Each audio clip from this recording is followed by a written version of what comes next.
1991년 6월 10일, 이른 아침, 캘리포니아 사우스 레이크 타호.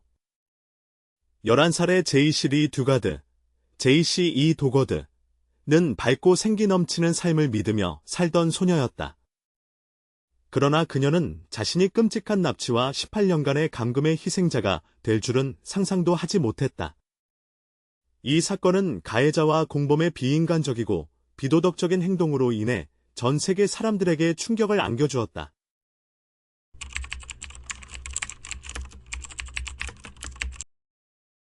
(1991년 6월 10일) 아침, 캘리포니아 사우스 레이크 타호.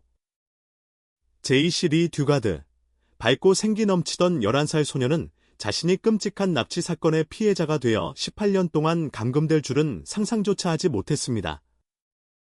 이 사건은 범인과 공범의 인간성과 도덕성이 완전히 상실된 모습으로 인해 전 세계적으로 충격을 주었습니다. 제이시는 신체적, 정신적으로 깊은 상처를 입은 채 발견되었고, 그녀의 사랑스러운 어린 소녀의 삶은 마치 악마에게 빼앗기고 짓밟힌 것과 같았습니다. 제이시는 학교에 가기 위해 버스 정류장으로 혼자 걸어가고 있었습니다. 그녀의 마음은 설렘으로 가득 차 있었습니다. 오늘은 어제 엄마가 사준 예쁜 물감을 사용하는 미술 수업이 있는 날이었고, 선생님이 내준 숙제도 모두 준비를 마쳤습니다. 친구들과 함께 재미있는 퀴즈 놀이를 할 약속도 있었습니다. 하지만 이 모든 것은 이루어질 수 없었고, 영원히 불가능해졌습니다. 회색빛의 낡은 차 한 대가 그녀 옆에 갑자기 멈춰섰습니다. 차 안에는 한 남자와 한 여자가 앉아 있었고, 두 명의 악마가 번갈아가며 그녀를 바라보았습니다. 이후 그녀는 그들의 이름이 필립 가리도, 필리프 거리도, 와 그의 아내 낸시 가리도, 낸시 거리도, 라는 것을 알게 됩니다. 필립은 차에서 내리더니 당황한 소녀에게 다가왔습니다. 그리고 갑작스럽게 전기 충격기를 그녀의 어깨에 대고 방전시켜 제이시는 고통 속에서 의식을 잃었습니다. 그는 재빨리 소녀를 들어 올려 차 안으로 옮겼고 아내에게 그녀를 맡긴 뒤 차를 몰고 떠났습니다. 그 순간부터 제이시는 그녀의 아름답고 행복한 삶과 가족으로부터 완전히 사라졌습니다. 그들은 그녀를 차로 먼 길을 달려갔습니다. 그녀가 한 번도 가본 적 없는 곳, 캘리포니아 안티오크, 앤티악로 데려갔습니다. 그곳은 그녀의 진짜 집에서 240km 이상 떨어진 곳이었습니다. 필립과 낸시는 이미 철저히 계획을 세운 상태였고, 그들은 자신들의 집 뒤편에 마련한 별도의 방을 그녀를 감금할 장소로 사용했습니다. 제이시는 정신을 차렸을 때 충격과 공포 속에 빠져 있었습니다. 그녀는 필사적으로 도움을 요청했지만 소용없었습니다. 밀폐된 공간은 그녀가 낮인지 밤인지조차 알 수 없게 만들었고, 자신이 어디에 있는지도 알 수 없었습니다. 기진맥진한 끝에 바닥에 주저앉아 흐느끼며 울었습니다. 그녀는 엄마가 등교 전에 가방에 넣어준 작은 곰 인형을 꼭 껴안으며 유일한 가족과의 연결고리를 간직하려 애썼습니다. 그때 철문에서 갑작스러운 소리가 들려왔습니다. 제이시는 희미한 희망을 품었습니다. 누군가 그녀의 외침을 듣고 찾아온 건 아닐까 하는 기대감이 스쳤습니다. 하지만 필립의 얼굴이 문틈에 드러나는 순간 그 희망은 산산이 부서졌습니다. 그는 제이시에게 천천히 다가왔습니다. 자신의 아버지보다도 나이가 많은 남성이 사악하고 우명한 눈빛으로 다가왔습니다. 그는 마치 굶주린 늑대처럼 그녀에게 다가왔고, 제이시는 앞으로 8년 동안 반복될 끔찍한 일을 경험하기 시작했습니다. 제이시는 아무런 저항도 할 수 없었습니다. 그녀는 고통과 치욕 속에서 스스로를 방어할 힘이 부족했습니다. 11살의 어린 소녀는 아직 이해하지 못하는 순수함과 순결을 잃고 말았습니다. 그녀는 단지 몸을 웅크리고 괴로움 속에서 고통을 견딜 수밖에 없었습니다. 필립은 자신의 짓을 마치고 나서 그녀를 무참히 내버려두고 방을 떠났습니다. 그는 제이시를 인간으로 대하지 않았습니다. 남자의 고문이 끝난 지 얼마 지나지 않아 그의 아내인 낸시가 들어왔다. 제이 씨의 마음속에 희망의 불꽃이 피어올랐다. 그녀는 한 여자의 동정과 구원을 받았지만 희망은 또다시 무자비하게 짓밟혔다. 어린아이의 불쌍하고 약한 구조 요청 소리와 그녀가 겪어야 했던 고통 앞에서 그 잔인한 여자는 한 번도 쳐다보지 않았다. 그녀는 한 손으로 엉망진창인 적은 밥을 소녀 옆에 던지고 다른 손으로는 소녀의 구걸하는 손을 자신의 발에서 떼어냈다. 아무도 왜 한 아내가 자신의 남편이 겨우 11세인 소녀에게 그런 끔찍한 일을 저지르는 것을 지지할 수 있는지 이해할 수 없다.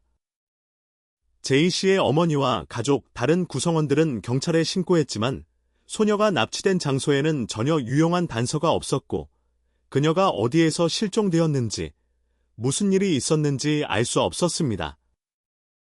그들은 CCTV도 없었고 소녀는 연락할 전화기도 없었으며 그들의 집에서 버스 정류장까지 가는 길은 사람이 거의 다니지 않는 조용한 길이었습니다. 온 가족이 무너지고 점차 절망에 빠졌다. 그녀에 대한 사진과 뉴스가 모든 잡지와 거리의 전단지에 등장했다. 부모님은 모든 재산과 시간을 쏟아 그녀의 사랑하는 딸을 찾기를 간절히 바랐다. 하지만 그 이후로는 아무도 그녀를 보지 못했다. 필립은 계속해서 그녀를 강간하고 학대하고 고문했으며 자신이 만든 도교의 교리를 외우게 하여 그녀를 자신의 통제 아래의 꼭두각시로 만들었다. 필립은 계속해서 소녀를 강간하고 학대하며 고문했습니다. 그는 자신이 만든 종교의 교리를 외우게 하고 그녀를 자신의 통제 아래에 있는 꼭두각시로 만들었습니다. 그녀는 그가 시험하기 전에 암기해야 했고 그렇지 않으면 심각한 처벌을 받아야 했다. 시간이 점차 흐르고 절망감이 커져갔다. 지붕의 틈새에서 들어오는 유일한 공기 흐름이 그녀가 숨을 쉴 수 있는 산소를 제공했지만 그녀는 시원한 바람을 느낄 수 없었고 낮과 밤을 구분할 수 없었다. 어린 소녀에서 시작하여 시간이 흐르면서 제이 씨는 사춘기에 접어들고 인생에서 처음으로 변화를 맞이하며 진정한 여성으로 성장했다. 필립의 학대 아래에서 제이 씨는 14세에 첫 아이를 임신했다.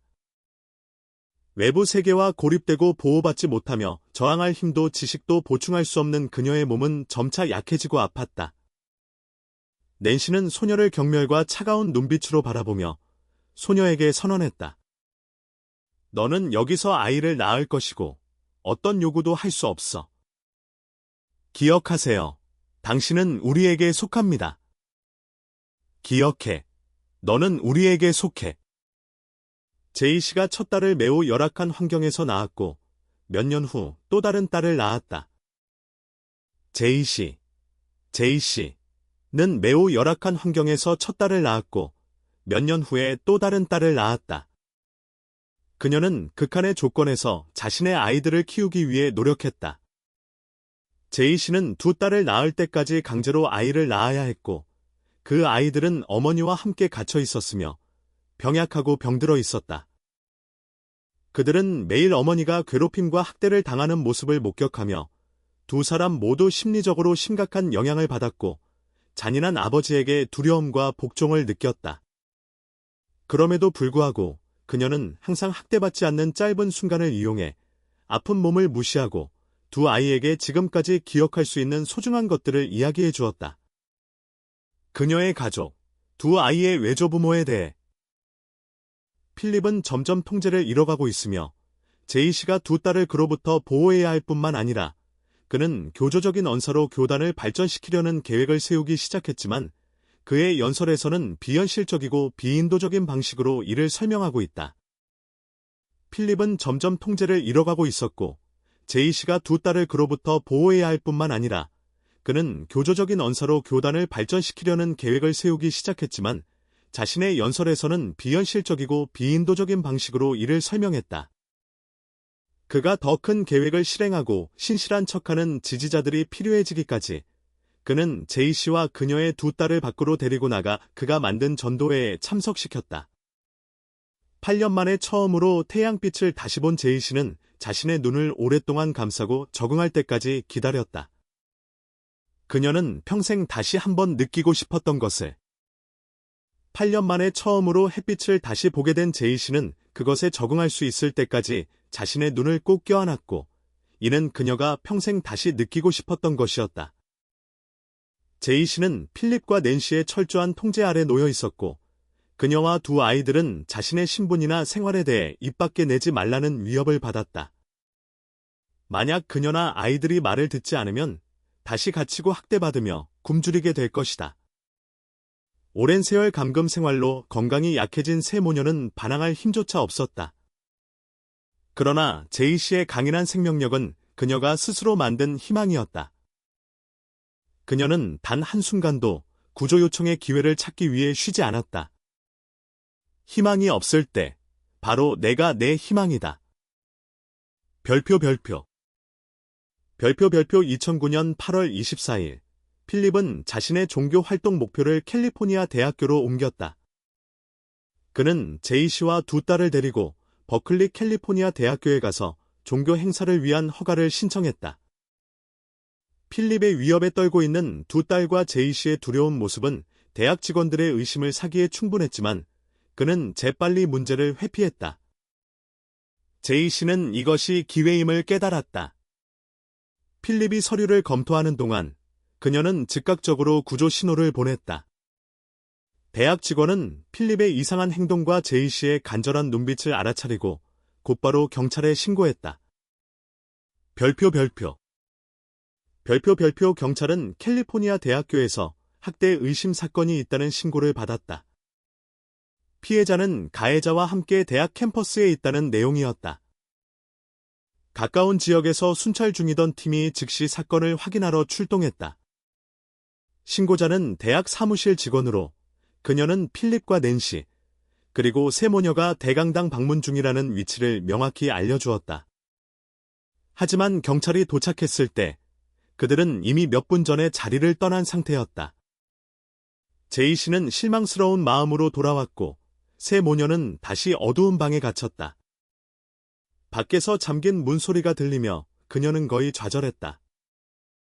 그러나 두 딸을 보며 그녀는 다시 희망을 키웠다. 다음번에는 더 강하게 구조를 요청해야 한다. 반드시 자유를 얻을 것이다. 별표 보안 카메라의 영상을 통해 범죄자의 얼굴과 피해자들의 모습이 차례로 화면에 나타났다. 경험 많은 수사관 루이스는 영상 속 인물이 11살 당시의 제이 씨리 두가드와 많은 점이 닮았음을 빠르게 알아챘다. 얼마 지나지 않아 얼굴 분석 시스템은 두 얼굴이 완전히 일치한다는 결과를 내놓았다. 즉각적인 구조 작전이 시작되었다. 대학교에 제출된 종교활동 신청서를 통해 경찰은 범죄자들의 신원, 주소, 전화번호를 신속히 파악했다. 필립의 가족 상황과 전과 기록도 곧바로 조사되었다. 별표 학대 용의자는 8년 전 실종된 피해자를 납치한 것으로 의심되었으며 그녀와 두 딸의 두려운 반응으로 보아 이들이 위협받고 있다는 사실이 명확했다. 경찰은 두 학대 용의자에 대한 소환장을 발부하고 필립의 집으로 직접 조사에 나섰다. 그의 집 구조도가 분석실 화면에 곧바로 나타났다. 위성 지도를 통해 집 뒤편에 폐쇄된 작은 건물이 쉽게 확인되었다. 그 건물은 집의 건축도에 포함되어 있지 않다. 하지만 매우 조용하고 이웃집과 멀리 떨어져 있어 아무도 신경 쓰지 않은 것 같다. 필립의 집 초인종이 빠르게 울렸고 그는 소환장을 받으며 당황하고 어리둥절한 표정을 지었다. 그와 함께 낸시도 소환되었으며 그녀는 공범으로 의심받고 있었다. 필립은 이미 성범죄자로 전과 기록이 있었으나 낸시는 이전에 어떠한 범죄 기록도 없었다. 집과 뒤편의 별채가 신속히 수색되었고 제이 씨와 그녀의 두 딸이 마침내 발견되었다. 당신이 제이 씨리 두가드입니까? 18년 전 실종된 그 사람 말입니다. 그 질문에 제이 씨는 오열을 터뜨렸다. 네, 제가 제이 씨입니다. 제이 씨의 가족은 경찰 본부에서 실종된 딸이 마침내 발견되었다는 소식을 즉시 전달받았다. 그녀의 가족은 곧바로 경찰본부로 달려가 딸과 상봉했다. 제이 씨는 어머니를 바라보았다. 그녀의 어머니는 세월과 고통으로 주름이 늘었지만 동시에 딸을 다시 만난 기쁨으로 얼굴이 빛나고 있었다. 그들은 그녀를 끝까지 찾아 헤맸고 끝까지 희망을 놓지 않았으며 마침내 딸은 돌아왔다. 하지만 자신이 겪었던 일을 이야기하기 시작하며 제이 씨는 자신이 짊어지고 있는 심리적 외상을 그대로 드러냈다. 그 이야기는 부모의 마음에 깊은 상처를 남겼다. 별표 필립은 자신의 범죄를 부인하며 제이 씨를 길에서 발견해 돌봐주었고 그녀가 자발적으로 그를 따랐다고 둘러댔다. 그러나 경찰의 날카로운 추궁에 그는 땀을 흘리기 시작했고 그의 진술은 점점 앞뒤가 맞지 않았다. 낸시는 자신이 더 이상 죄에서 벗어날 수 없음을 깨닫고 형량 감경을 희망하며 자백하기 시작했다. 사건은 피해자 가족과 언론, 그리고 전 미국 국민들의 분노 속에서 빠르게 드러났다. 감금 기간 동안 필립은 제이 씨를 반복적으로 성폭행하고 심리적으로 조종하며 왜곡된 종교적 사상을 강요했다. 조사 과정에서 그의 비도덕적이고 비인간적인 범죄 행위가 명백히 드러났고 필립은 가석방 없는 종신형을 선고받았다. 그는 판결을 듣고 거의 무너졌다. 낸시는 범죄를 도운 공범으로 가석방 없는 30년형을 선고받았다. 이 두 범죄자가 후회하든 후회하지 않든 그들은 자신들이 저지른 일에 대한 대가를 치를 수밖에 없었다. 별표 제이 씨는 구조된 후 지역사회와 여러 단체로부터 신속한 지원을 받았다. 그녀와 두 딸은 학대 피해자를 위한 쉼터로 이송되었다. 제이 씨와 두 딸은 이전에는 상상도 못했던 아늑한 방에서 지내며 심리치료와 정신안정, 그리고 사회와의 점진적인 접촉을 통해 회복 과정을 거쳤다. 모든 이들이 감탄한 것은 제이 씨의 강인한 생명력과 그녀가 두 딸에게 전해준 희망이었다. 제이 씨는 자신의 인생 이야기를 담은 책 별표 에이스톨런 나이프 별표를 집필하며 생존, 인내, 그리고 가장 힘든 상황에서도 희망을 잃지 않는 강렬한 메시지를 전했다. 살아가지 않았다면 나는 다시 태양을 볼 수 없었고 자유를 얻을 수 없었으며 가족과 재회하고 두 딸을 키워내는 행복한 날들을 경험할 수 없었을 것이다. 그녀와 두 딸은 과거의 어두운 그림자를 떨쳐내고 강렬한 생명력으로 스스로의 행복을 되찾았다. 그녀의 가족은 제이 씨와 새로운 가족 구성원 2명을 따뜻하게 맞이하며 다시 하나로 뭉쳤다. 제이 씨의 책은 전 세계적으로 큰 반향을 일으켰으며 사람들은 그녀를 동정이 아니라 존경의 시선으로 바라보았다. 정신의 힘은 오직 자신 안에서 나오는 것이며 아무도 그것을 꺾을 수 없다. 단, 당신이 스스로 포기하지 않는 한 말이다.